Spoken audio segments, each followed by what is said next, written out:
Salam saudaraku, selamat pagi.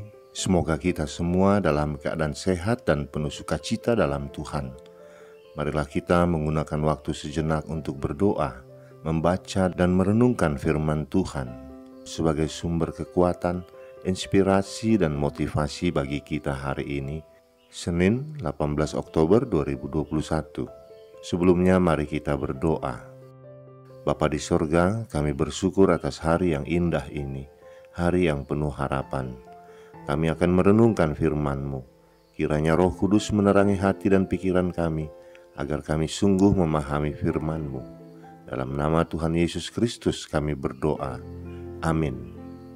Firman Tuhan yang menyapa kita di pagi ini, Galatia 6 ayat 7. Jangan sesat. Allah tidak membiarkan dirinya dipermainkan, karena apa yang ditabur orang, itu juga yang akan dituainya. Demikian firman Tuhan.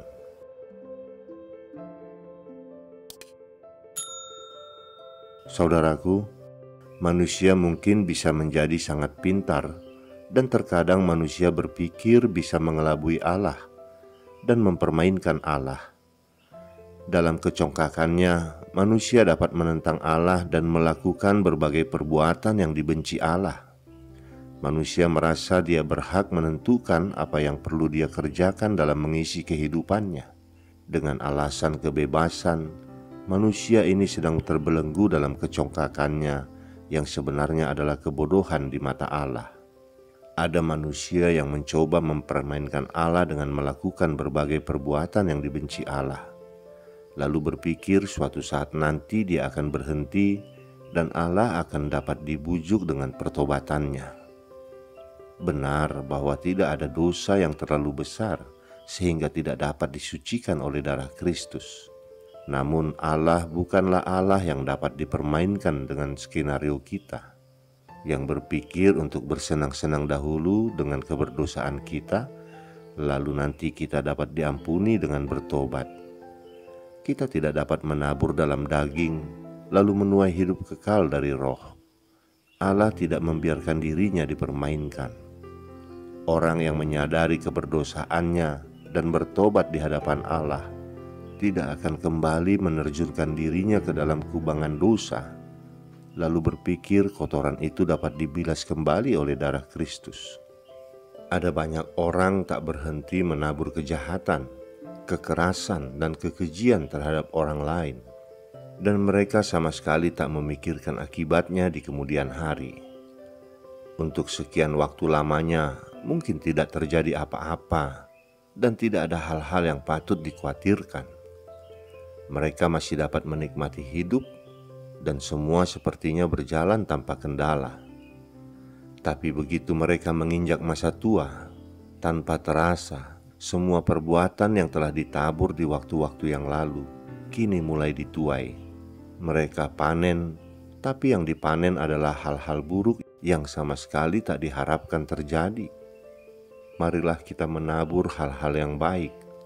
Mungkin ada di antara kita yang merasa jemu berbuat baik, karena selama ini tak membuahkan hasil apa-apa. Tapi jangan lupa, saat menuai itu belum tentu sekarang. Mungkin 1, 5 atau 10 tahun kemudian, atau mungkin juga anak cucu kita yang akan menuainya.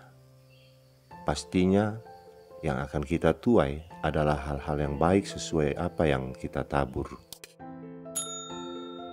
Saudaraku, dalam sebuah rapat ketika berbicara tentang program sosial yang dilakukan oleh gereja, seorang anggota majelis bertanya, "Apa untungnya kegiatan ini bagi gereja kita?" Lalu pendeta menjelaskan bahwa salah satu tujuan kehadiran gereja di dunia adalah menjadi berkat bagi orang lain, khususnya bagi orang-orang miskin. Kita tidak memikirkan keuntungan pribadi ketika kita melakukan pelayanan. Banyak orang Kristen yang terperangkap dalam pemikiran memberi dan menerima. Orang tergoda untuk memikirkan apa yang akan ia peroleh jika melakukan sesuatu kebaikan kepada orang lain. Akibatnya, jika ia tidak melihat adanya keuntungan yang akan ia dapatkan, ia urung bertindak. Ia menahan kebaikan dari orang yang memerlukannya. Padahal menabur kebaikan tidak sama dengan berinvestasi dalam dunia bisnis. Kita tidak selalu menerima balasan dari orang yang kita bantu. Namun tidak jarang kita menuai kebaikan di tempat lain. Untuk menghindari kesalahpahaman, kita perlu menegaskan bahwa menuai hasil bukanlah motivasi, melainkan konsekuensi dari menabur. Kita berbuat baik bukan supaya mendapatkan buah, namun dalam kedaulatan Allah yang telah menetapkan prinsip tabur tuai, setiap perbuatan baik akan diperhitungkan oleh Dia. Saudaraku, kalau kita berhenti menabur hal-hal yang baik, maka kita sebenarnya menghentikan berkat bagi diri kita sendiri. Karena itu, jangan jemu untuk menabur hal yang baik, dan jangan pernah berhenti melakukannya, sebab kita tahu bahwa kita akan menuainya kelak. Amin. Kita berdoa. Bapa di sorga, terima kasih atas firman ini. Engkau ingatkan kami bahwa kami adalah orang-orang yang telah Engkau selamatkan, dan buah dari keselamatan itu adalah ungkapan syukur kami, sehingga kami berbuat baik bukan untuk diselamatkan, tetapi karena ucapan syukur kami bahwa kami telah diselamatkan. Dan firman-Mu juga memberikan janji kepada kami, jika perbuatan-perbuatan baik yang kami lakukan dalam kehidupan kami juga akan menuai hal-hal yang baik dari hasil perbuatan kami. Terima kasih Bapa atas firman-Mu ini. Berilah kami kekuatan untuk menaburkan hal-hal baik dalam kehidupan kami. Dalam nama anak-Mu Tuhan Yesus Kristus kami berdoa. Amin. Selamat beraktivitas saudaraku. Tuhan memberkati. Shalom.